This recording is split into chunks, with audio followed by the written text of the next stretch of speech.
सभी को नमस्कार। करियर फर्स्ट चैनल पर आप सबका स्वागत है।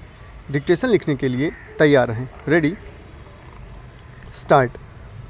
महोदय, आज इस समारोह में सम्मिलित होकर मुझे बड़ी प्रसन्नता हो रही है।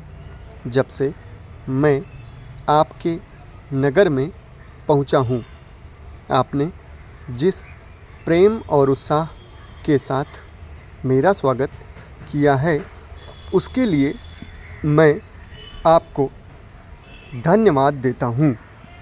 मैं जानता हूँ कि यह स्वागत किसी व्यक्ति विशेष के लिए नहीं, बल्कि यह देश के प्रति आपके प्रेम का प्रमाण है। भारतवर्ष जब से स्वतंत्र हुआ है, उसके सामने बड़ी बड़ी कठिनाइयाँ रही हैं, परंतु ईश्वर की दया से हम एक एक कठिनाई को हल करते गए हैं और आज कहा जा सकता है कि अब हमें प्रगति के लिए प्रशस्त मार्ग मिल गया है। यदि हम चाहें और देश के लिए आपस में मिलजुल कर साहस तथा उत्साह के साथ काम करें, तो संसार में ऐसी कोई चीज़ नहीं जो इस देश के लिए दुर्लभ हो। इसलिए एक ऐसे दिन का मनाना जिस दिन देश की उन्नति के लिए एक बहुत बड़ा कदम उठाया गया था, स्वाभाविक ही है।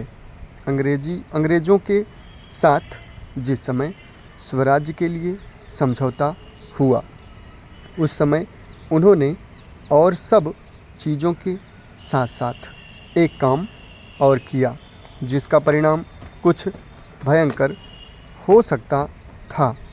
जहां एक ओर अंग्रेजी राज्य सीधे तौर पर चलता था, वहां दूसरी ओर देसी नरेशों के अधीन 600 से अधिक रियासतें भी थीं। ब्रिटिश सरकार ने जाते समय यह घोषणा कर दी कि ये सभी रियासतें अपने को उन सभी शर्तों और बंधनों से मुक्त समझें जो उन्होंने ब्रिटिश सरकार के साथ किए थे, और प्रत्येक का अधिकार है कि वह चाहे तो हिंदुस्तान के साथ अथवा पाकिस्तान के साथ मिल जाए या अपने को स्वतंत्र रखे।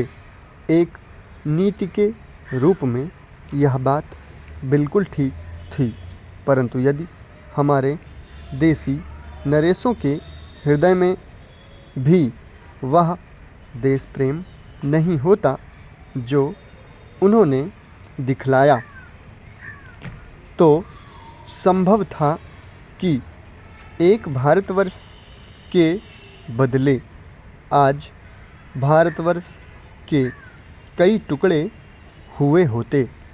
यह समस्या देश के एक भाग में अब तक तय नहीं हो पाई है, और वह भाग कश्मीर का है। उसके लिए हम अभी भी चिंतित हैं।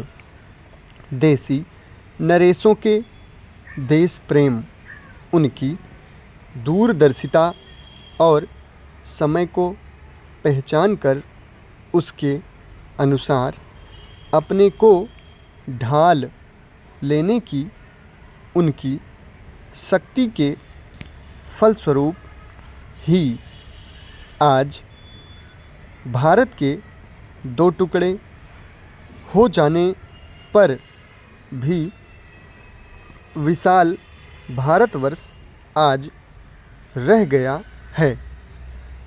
समाप्त। धन्यवाद।